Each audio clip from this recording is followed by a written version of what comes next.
Que é esse transtorno, hein, psicóloga Maria Marlene? Então, olha só, a gente diz assim que é o transtorno da pessoa instável, da pessoa impulsiva, né? Daquela pessoa, como você divulgou ali no folder, Alberto, que vai do céu ao inferno em poucas horas, num dia, né? Sim. Porque a pessoa tem um humor muito instável, então é um transtorno de instabilidade, né?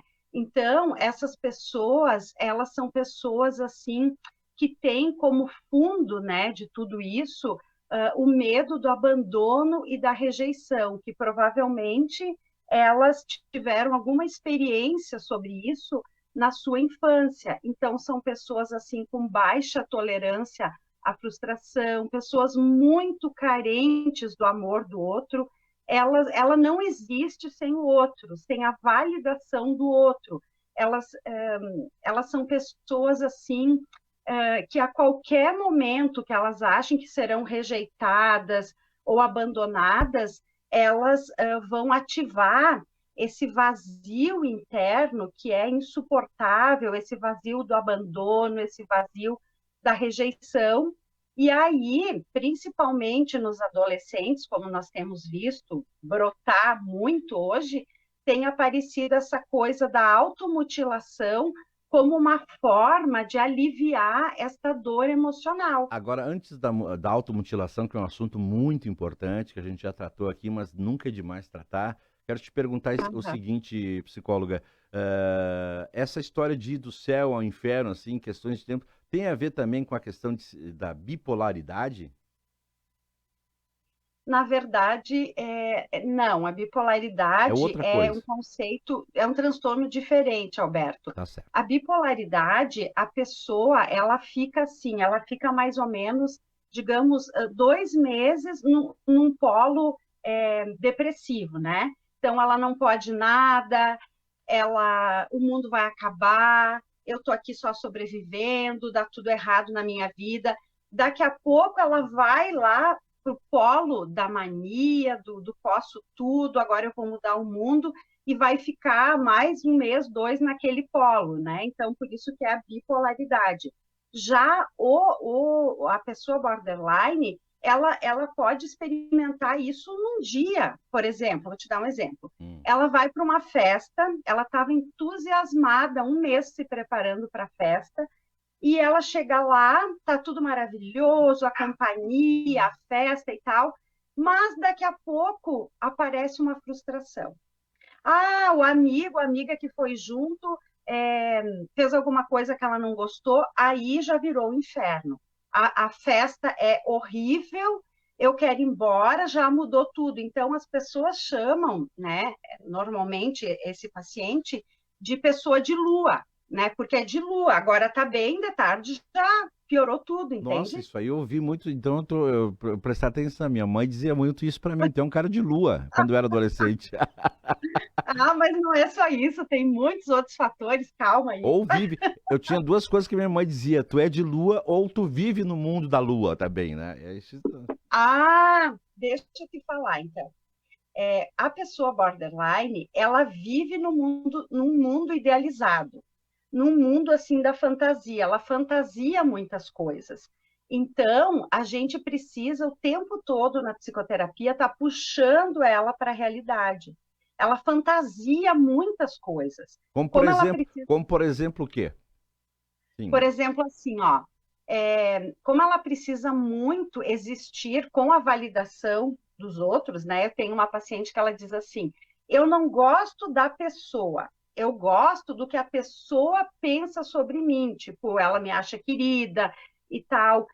Então, olha só, às vezes a pessoa borderline, ela fantasia assim, quer ver? Ela já teve um namorado que Sim. foi abusivo, meio psicopata, tratou ela mal, mas para não ficar sentindo esse vazio do abandono, ela quer voltar com o namorado, porque ela pensa assim: ah, mas às vezes ele era legal, entendeu? Às vezes ele era bacana. Só que quando ela estava lá no sofrimento real, ela dizia assim: ele era um psicopata, eu tinha que encarnar um personagem, porque elas são ótimas atrizes. quem é borderline é ator, são os melhores atores.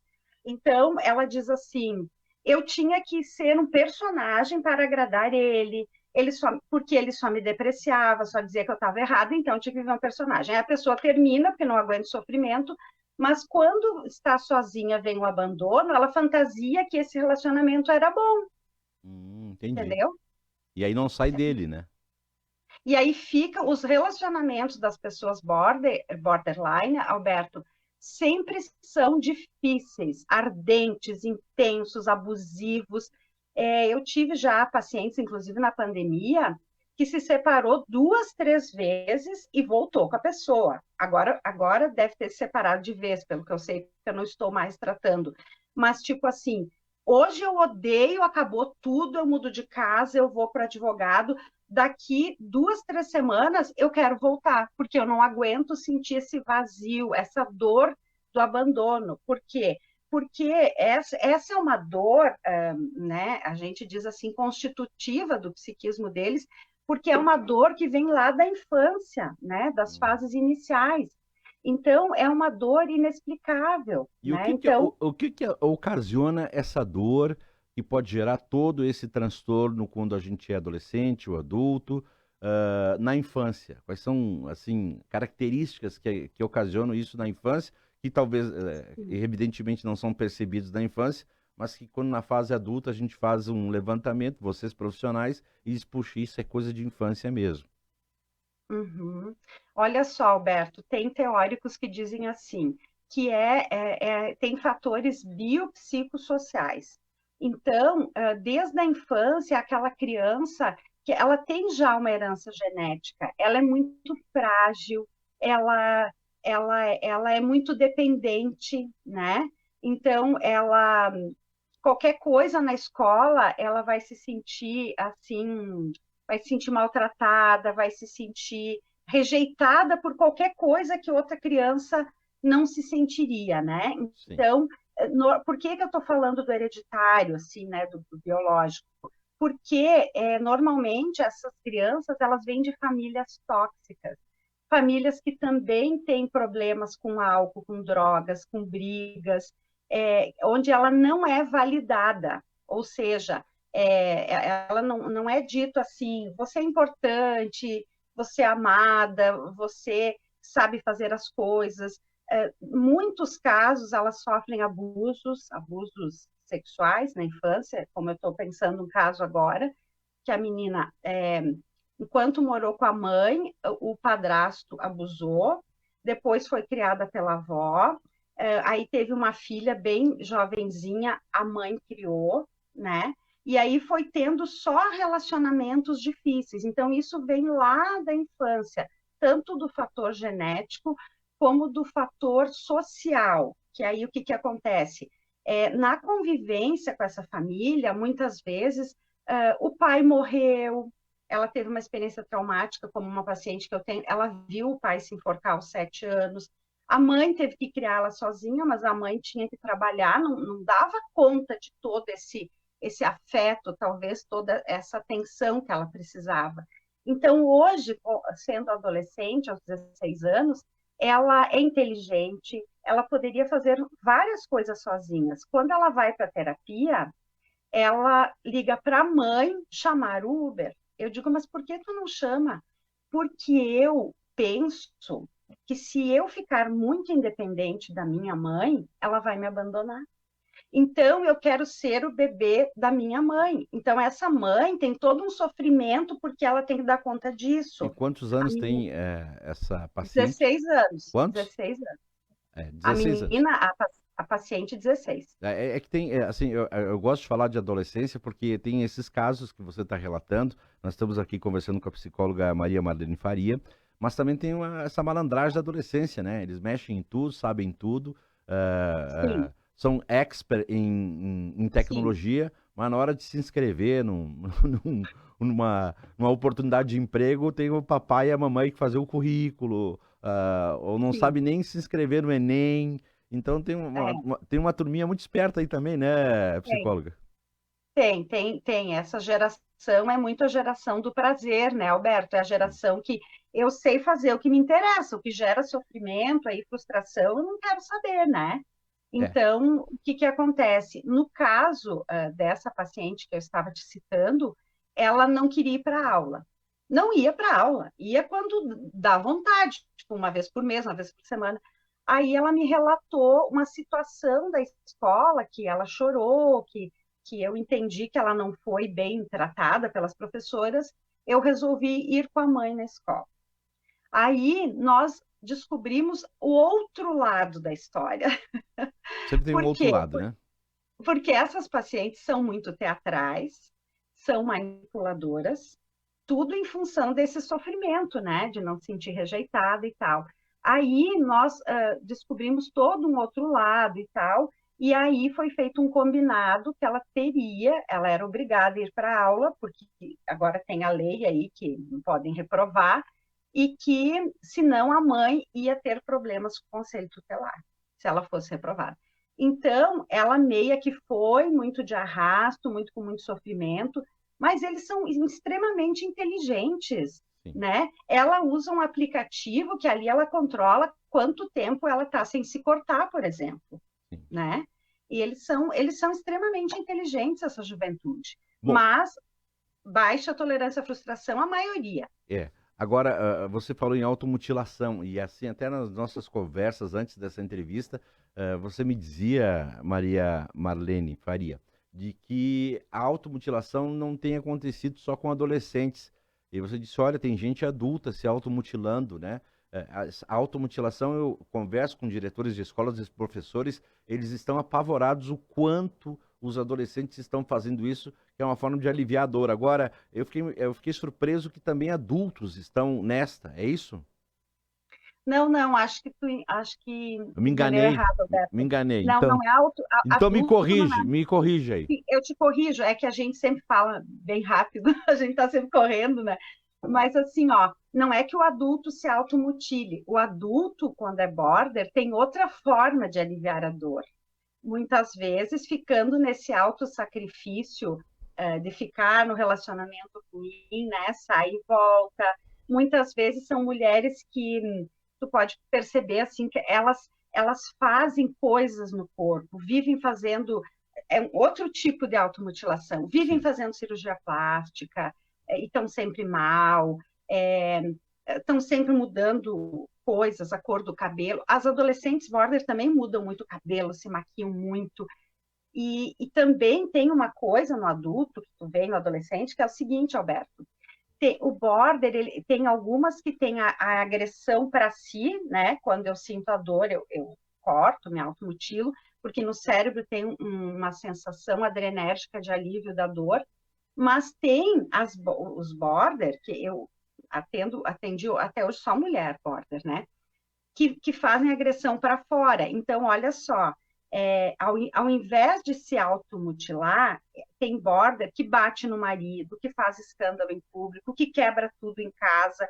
Quando esta impulsividade, essa instabilidade se instalou, né, que começa a se instalar aí mais na adolescência, aí a pessoa, quando está nessa crise de impulsividade, uma quebra tudo, bate, briga com as pessoas, e outra vai fazer essa agressão com o seu corpo. Então, tem esses dois tipos, entende? Tá certo, não, mas é que isso chega a ser É muita assustador. coisa, Alberto. Não, chega a ser assustador no meio dos É, adolescentes quando eu converso com professores e diretores de escola, ou que eles me falam que isso está acontecendo no meio dos adolescentes, é uma coisa assustadora. E como a gente tem demais. acompanhado também vários casos de suicídio, e a gente tem que falar, uma vez, não fala sobre suicídio, nós temos que falar sim, prevenir o suicídio, falar sobre essas coisas, alertar sobre essas coisas. Eu, sinceramente, eu fico até apavorado do que pode vir pela frente, né? Por isso que terapia é vida, né, Maria Marlene? Sim, por isso que né, o tratamento exige duas coisas importantes, né, Alberto? Que é a medicação, daí com o psiquiatra, né, para fazer essa estabilização do humor e para poder melhorar esse controle da impulsividade. Porque às vezes o paciente não quer tomar medicação, porque quando começa a controlar a impulsividade, o paciente diz assim: eu quero parar a medicação, porque eu não estou mais me sentindo eu não tenho mais aquela euforia da impulsividade, daquele descontrole, né? Sim. Ai, eu estou precisando sentir uma adrenalina.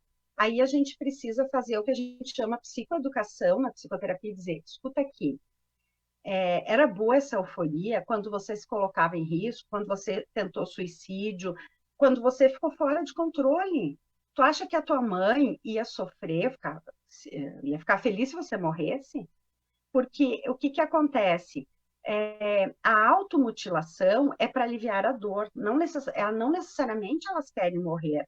E, infelizmente, a ignorância das pessoas de desconhecer esse transtorno, alguns dizem assim, mas está querendo chamar atenção, se cortando. Se quisesse chamar atenção, Alberto, não cobriria os braços É verdade. para não mostrar os cortes, não cobriria a perna, que está toda cortada, né? Não iria se esconder lá no banheiro da escola quando ficou mal para se automutilar, né? Então, tem casos que a pessoa já tentou suicídio nesse transtorno várias vezes, que tem que fazer internação, a família fica cansada, e a gente precisa também dar esse reforço de orientação para a família, porque a família também fica perdida, né, Alberto? Exatamente. Bom, que saudade, né, Maria Marlene? Quando a gente queria, no nosso tempo, assim, adrenalina, a gente queria numa festinha no Recreio Guarani, no Palermo, né? Isso era a nossa Festa de adrenalina, né? porão, Exato, aquelas festinhas de garagem com de toca-disco. garagem. Isso era adrenalina pura, né? Sim, E a sim. Mas automutilação era jogar uma bola jogar no campinho e torcer o dedo, né? Alberto, eu penso que existe uma certa, a gente chama, até tem um livro, Ecologia do Desenvolvimento Humano. Eu penso que esse social que está aí tem muita coisa prejudicial, principalmente para os jovens que estão tão frágeis, né? Parece que a nossa geração, a gente era mais forte, a gente tolerava a frustração, a gente tinha poucas verdades, né, Alberto? A gente tinha a família, a escola, a igreja. Agora, a internet traz muitas coisas. Então, às vezes, eu também quero experimentar essa automutilação, pode ser, né? Então, os pais têm que entender que largar o filho aí na internet é como largar numa cidade para qualquer Grande, lugar, né? né? Larga aí em São Paulo e te vira, né? A internet é uma Exatamente. terra de ninguém, exatamente. Tem que fazer esse alerta. Isso aí. Maria Marlene, eu quero te agradecer muito e a gente pode continuar esse assunto no domingo que vem. Tu aceita o desafio? Olha, vamos ver se continuamos esse, se falamos outro. Eu acho que o básico aqui a gente tratou, né? Porque o básico para que as pessoas se alertem que isso não é uma coisa simples, tem muitos casos sobre isso agora, mas que a pessoa, Alberto, ela pode, com a medicação e com a psicoterapia, melhorar essa funcionalidade. Ela não é uma pessoa deficiente, ela só funciona diferente. Claro. Se ela fizer o tratamento para funcionar melhor, ela pode trabalhar, ela pode estudar, ela pode sair dessa vitimização, dessa dependência, sabe?